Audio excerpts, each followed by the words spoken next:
Hero cinemas Manikandan ப்ரொடக்ஷனில் director Srinath இயக்கத்தில் Manikandan, Karunakaran, Ramesh Tilak, Srinath, Yogi Babu, VTV Ganesh, Ravi Maria, மொட்ட ராஜேந்திரன் இவங்கெல்லாம் நடித்து வெளியான படம் தான் லெக் பீஸ். இந்த படத்தோட விமர்சனத்தை இந்த வீடியோவில் பார்க்கலாம். சாலையில் கிடக்கிற 2000 ரூபாய் நோட்டு மூலமாக ஃப்ரெண்ட்ஸ் ஆவாங்க 4 பேர். மணிகண்டன், கருணாகரன், ரமேஷ், ஸ்ரீநாத் இவங்க 4 பேருமே அதே 2000 நோட்டுனால பிரச்சனையில் மாட்டிப்பாங்க.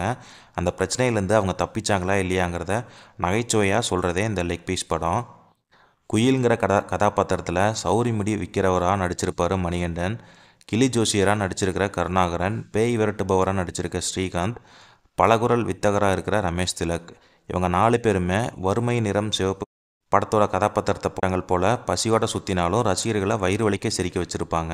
படம் முழுவதும் வரும் யோகி பாபு வழக்கமான பணியில் மக்களை நல்லாவே சிரிக்க வச்சுருப்பார். தன் மனைவி குறித்து காமெடிங்கிற பேரில் பேசுகிற வசனங்கள் கொஞ்சம் அநாகரிகமாக இருக்கும். அப்புறம் விடிவி கணேஷ், ரவி மரியா, நான் கடவுள், ராஜேந்திரன், மைம் கோபி, ஜான் விஜய், சரவண சுப்பையா என இந்த படத்தில் நடிச்சிருக்கோம் எல்லாரும் அவங்களோட அனுபவ நடிப்பால் படத்தை ரொம்பவே தாங்கி பிடிச்சிருப்பாங்க.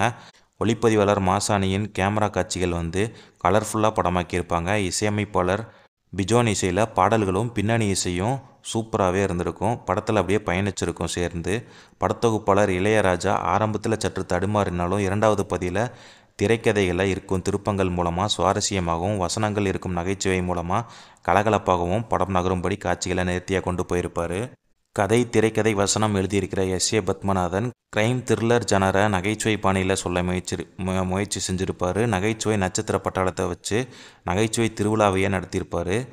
படத்தில் நடித்தது மட்டும் இல்லாமல் இயக்கவும் செஞ்சுருப்பார் நடிகர் ஸ்ரீநாத். ஏகப்பட்ட நடிகர்கள் இருந்தாலும் அவங்கள சரியான முறையில் கையாண்டு பார்வையாளர்களை சிரிக்க வச்சது மட்டும் இல்லாமல் படத்தில் முதல் பாதியில் வேகம் சற்று குறைவாக இருந்தாலும் 2வது பாதியில் படம் விறுவிறுப்பாக பயணித்ததை பார்வையாளர்களை வாய்விட்டு சிரிக்க வச்சிருந்துச்சு.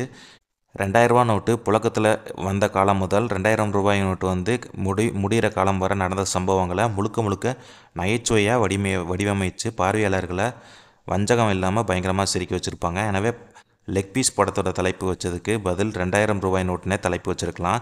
அந்தளவுக்கு படம் ரொம்பவே சூப்பராக இருந்துச்சு. இப்போ ரீசெண்டாக வந்த காமெடி படங்களில் இது நல்லாவே இருந்துச்சுன்னு சொல்லலாம். என்னோடய ரேட்டிங் படி இது 5க்கு 3.5 கொடுக்கலாம். அந்தளவுக்கு படம் சூப்பராக இருந்துச்சு. நீங்களும் இந்த படத்தை பார்த்துட்டு உங்களோட கருத்து என்னன்னு சொல்லிட்டு கமெண்ட்டில் சொல்லுங்கள். தேங்க்ஸ் ஃபார் வாட்சிங்.